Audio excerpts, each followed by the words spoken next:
สวัสดีจ้าพ่อแม่พี่น้องพ่อกันอีกคือเก่าเนาะกับหนังสือนิทานธรรมบทเขียนและเรียบเรียงโดยพระภาวนาวชิราจารย์หรือว่าอีกน้ำหนึ่งของคนนั้นก็คือพระอาจารย์มหาวิเชียรชินวังโสนันล่ะพี่น้องความบ่ประมาทเป็นทางแห่งความบ่ตายเนาะความประมาทเป็นทางแห่งความตายผู้บ่ประมาทแล้วคือว่ายอมบ่ตายผู้ใดประมาทแล้วผู้นั้นยอมเป็นคือคนตายแล้วเนาะบัณฑิตหูความประมาทและความบ่ประมาทนั้นคือความแตกต่างกันแล้วตั้งอยู่ในความบ่ประมาทเถิดบันเทิงอยู่ในความบ่ประมาทยินดีในธรรมอันเป็นที่โคจรของพระอริยะทั้งหลายเนาะบัณฑิตผู้บ่ประมาทเหล่านั้นมีความเพ่งมีความเพียรเป็นไปติดต่อบากบั่นมันคงเป็นนักบาตรย่อมสัมผัสพระนิพพานอันเป็นธรรมเกษมจากโยคะอันยอดเยี่ยมเนาะพี่น้องอมตะของพระนางสามาวดีนะพี่น้อง เมื่อพระศาสดาประทับอยู่ที่โคสิตาราม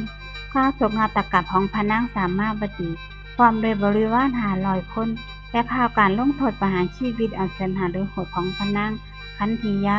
พร้อมทั้งญาติอีก500 คนกระแพร่สะพัดก็ให้เกิดการวิพากษ์วิจารณ์ไปทั่วทั้งแคว้นแดนโกสัมพีเหตุการณ์เป็นจังใดนั้นเฮาลองมาฟังกันเบิ่งเนาะพี่น้องกษัตริย์2 สหายเมื่ออดีตการโดนมาแล้วมีพระราชา2 พระองค์หนึ่งครองแคว้นอันลอกันสปะทรงพระนามว่าพระเจ้าอันลอกับสปะอีกองค์หนึ่งครองแคว้นเวทพิกัสปะทรงพระนามว่าพระเจ้าเวทพิปากะเป็นพระสหายกันตั้งแต่ขังยังทรงพระเยาว์ทรงศึกษาศิลปวิทยาในสำนักอาจารย์เดียวกันหลังจากพระราชบิดาของทั้ง2 พระองค์สวรรคตจึงได้ครองราชสมบัติแทนพระราชา2 พระองค์ทรงเป็นเพื่อนสนิทกันพอพระเนตรเห็นมหาชนผู้เกิดมาแล้วก็ตายไปก็เลยทรงปรึกษากันว่ามีผู้ใดติดตามเฮาไปสู่ปรโลกใดดอกแม้แต่ร่างกายของเฮาก็ยังเอาไปนำบ่ได้แม่นบ่จำต้องละทิ้งสิ่งทั้งปวงไปสิมีประโยชน์อีหยังโดยการอยู่ครองเรือนละพวกเฮาจงออกบวชกันเถิดเนาะแล้วก็ทรงมอบราชสมบัติให้แก่พระโอรสและพระมเหสีออกผนวดเป็นพระฤาษีอยู่ในป่าหิมพานต์แล้วก็ทรงปรึกษากันว่าพวกเฮาเบื่อหน่ายชีวิตคฤหัสถ์จึงสละราชสมบัติเพื่อสิออกบวชแต่ถ้าเฮาอยู่นำกันก็สิคือจังคนบ่ได้บวชนั่นน่ะแม่นบ่เพราะฉะนั้นแล้วเฮาควรสิแยกกันอยู่เนาะเจ้าจงอยู่ที่ภูเขาลูกนั้นส่วนเฮาสิอยู่ภูเขาลูกนี้เด้อทุกๆครึ่งเดือนให้เจ้าจุดไฟให้สว่างขึ้นที่ยอดเขาของเจ้าแล้วเฮาก็สิจุดไฟที่ยอดเขาของเฮาด้วยสัญญาณไฟนั้นพวกเฮาสิได้ฮู้ว่าอีกฝ่ายหนึ่งยังมีชีวิตอยู่เนาะสิได้บ่ต้องมาคุกคีกันเนาะพระดาบททั้ง2ได้เฮ็ดตามพันธสัญญานั้นโดยใจอันเด็ดเดี่ยวต่อมาเวทพิบกดาบทได้เสียชีวิตและบังเกิดเป็นเทพเจ้าชั้นสูงผ่านไปอีกครึ่งเดือนอันละก็สัปดาห์ดาบทคนเดียวบ่เห็นแสงไฟก็ได้ทราบว่าเวทพิปากดาบทได้เสียชีวิตไปแล้วแม้เวทพิปกเทพบุตรพิจารณาเบิ่งอัตภาพแห่งความเป็นเทพของเจ้าของที่ได้มาด้วยอำนาจแห่งบุญที่ตนบำเพ็ญมาก็เลยคิดฮอดมื้อก็เลยดำริว่าเฮาควรสิไปยามสหายของเฮาในขณะนั้นเองเพิ่นได้หายแวบไปจากเทวโลกแกล้งเฮ็ดเป็นคือจังคนหลงทางไปสู่สำนักของอันลับกดาบทไหวแล้วก็ได้ยืนอยู่ที่สมควรข้างหนึ่งอันแล้วก็สัปดาห์บทเห็นคนแปลกหน้าก็เลยถามว่าจะมาจากทางไหนเนาะ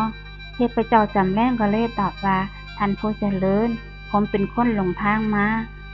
เดินมาจากที่ไกลเหลือเกินเจ้าอยู่ผู้เดียวแม่นบ่มีไผอยู่นำอีกบ่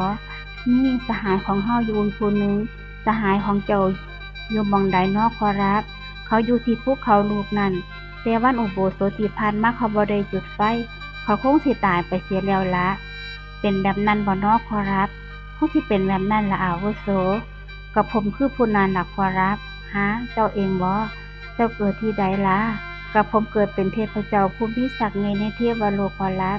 ที่มาที่นี่ก็โดยประสงค์ว่าสิจักมาเยี่ยมเจ้าอยู่ที่นี่มีอีหยังรบกวนเจ้าบ่เนาะ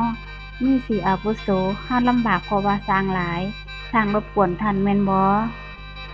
แล้วสร้างรบกวนอีหยังเจ้าล่ะก็มันทายมุ่นเลอะเทอะในที่เฮากวาดไว้เอาเท้าคุยพื้นจนฟุ้งขึ้นมาเฮาต้องค่อยขุน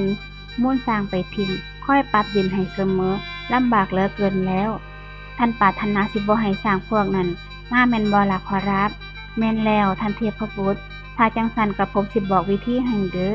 เวทพี่ปกเทพบุตรได้ถวายพิณหัสดีกันได้สอนมนตราหัสดีกันสำหรับให้สร้างและแก็บวดาบทแล้วก็ชี้แจงว่าเมื่อดีพิณสายแรกนี้ลายมนต์บทนี้แล้วสร้างสิบ่หันกลับมาเบิงมันสิหนีไปเมื่อดีพิณสายที่สองลายมนต์บทนี้แล้วสร้างสิเลียวเมืองพางหนีไปเมื่อดีพิณสายที่สามและลายมนต์บทนี้แล้วสร้างเจ้าฝูงสิน้อมหลังเขามาหาเจ้าจงเฮ็ดตามความประสงค์เถิดขอรับเทพบุตรยกมือไหว้พระดาบทแล้วก็หายวับไปพระดาบทจึงลายมนต์สำหรับลายสร้างดีดพิณสำหรับลายสร้างเฮ็ดให้สร้างมีจากหม้องนั้นตั้งแต่นั้นมาเพิ่นก็ดำรงอยู่อย่างมีความสงบสุขนั่นล่ะพระเจ้าอูเทนกับนกหัสดีลิงนะพี่น้องกรุงโกสุมพีในสมัยนั้นมีพระราชาทรงพระนามว่าพระเจ้าปรัตตกนะทรงครองราชสมบัติอยู่เมื่อหนึ่งพระเจ้าปรัตตวะทรงนั่งพิงเดือดอ่อนๆอยู่กลางแจ้งกับราชเทวีผู้ทรงคันแก่ๆพระราชเทวีผู้ทรงคันกระห่มผ้ากำพ้นแดงอันมีราคา100,000ซึ่งเป็นพระผู้สาของพระองค์พระราชาทรงนางปราศัยกับพระราชาแล้วถอดพระธรรมลงอันมีราคา100,000จากองค์พระคุรีของพระราชามาสวมใส่ทีนิ้วของพระองค์เองท่านใดนั้นมีนกหัสดีลิงตัวหนึ่งบินมากลางอากาศเห็นพระราชเทวีซึ่งพุ่มผ้าสีแดงอยู่จึงชะลอปีกบินโฉบลงมาโดยเข้าใจว่าเป็นชิ้นเนื้อพระราชาทรงตกมหาทัยโดยเสียงโฉบและการกระแสลมประดุจพายุอันเกิดจากการพุ่งลงมาของนกนั้นจึงเสด็จวิ่งหนีเข้าไปในภายในพระราชนิเวศพระราชเทวีทรงคันแก่เพิ่นแล่นหนีไปบ่ทันนกนั้นจึงบินโฉบเอาพระนางไปในกลางอากาศนั่นละว่ากันว่านกหัสดีลิงนั้นทรงกำลังทอสร้างหาเชือกเพราะฉะนั้นแล้วการที่จะโฉบเอาคนไปทางอากาศเป็นเรื่องง่ายสำหรับนกเพื่อที่สิสืบชีวิตเนี่ยกินเป็นอาหารพระนางมันสิถูกนกมันนำไปกลางอากาศแต่ทรงหวาดหวั่นต่อมรณะภัยแต่ก็ทรงมีปัญญาจึงระงับความหวาดกลัวไว้แล้วข้าควดว่าถ้าเฮากรีดร้องธรรมดาเสียงคนเป็นที่หวาดกลัวของสัตว์เดรัจฉานถ้าเฮาห้องตอนนี้มันสิทิ่มเฮาลงไปเฮาสิตกลงไปตายพร้อมกับลูกในครรภ์อย่างแน่นอนแต่ถ้ามันบินลงแล้วเริ่มสิกินเฮาแล้วเฮาก็สิฮ้องขึ้นแล้วไล่ให้มันหนีไป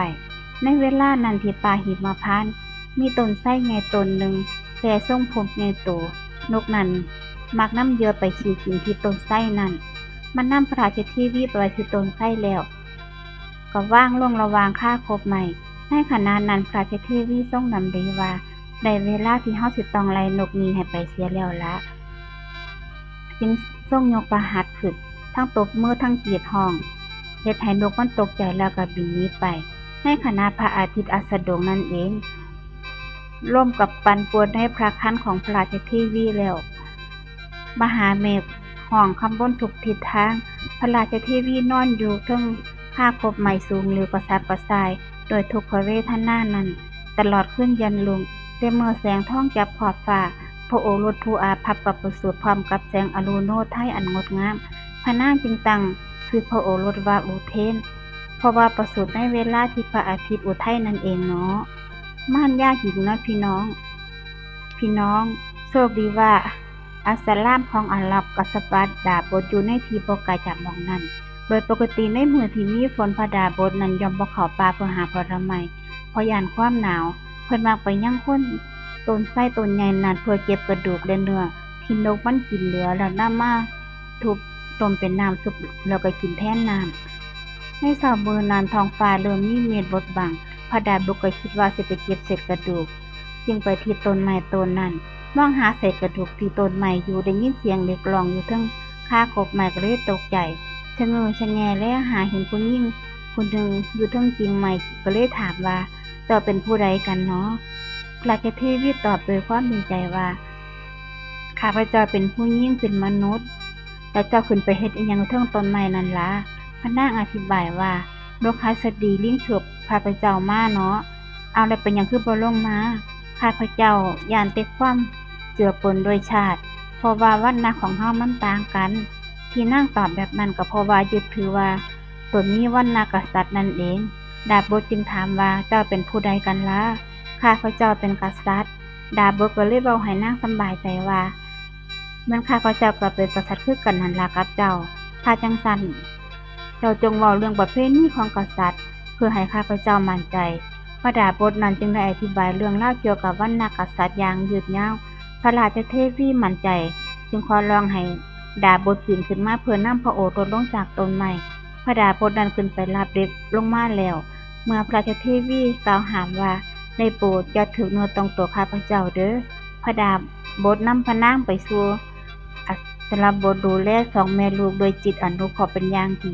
เมื่อพระดาบทนั้นดูแลสองแม่ลูกอยู่นั่นเอง พระราชเทวีเกิดความสุขจิตขึ้นมาว่าเฮาบ่ฮู้จักทางไปทางมาเลย ความคุ้นเคยของเฮากับพระดาบทนี้ก็บ่มีถ้าพระดาบทนี้ทอดทิ้งเฮาไปเสียแล้วเฮาสองแม่ลูกก็สิอดตายในที่นี้แน่นอน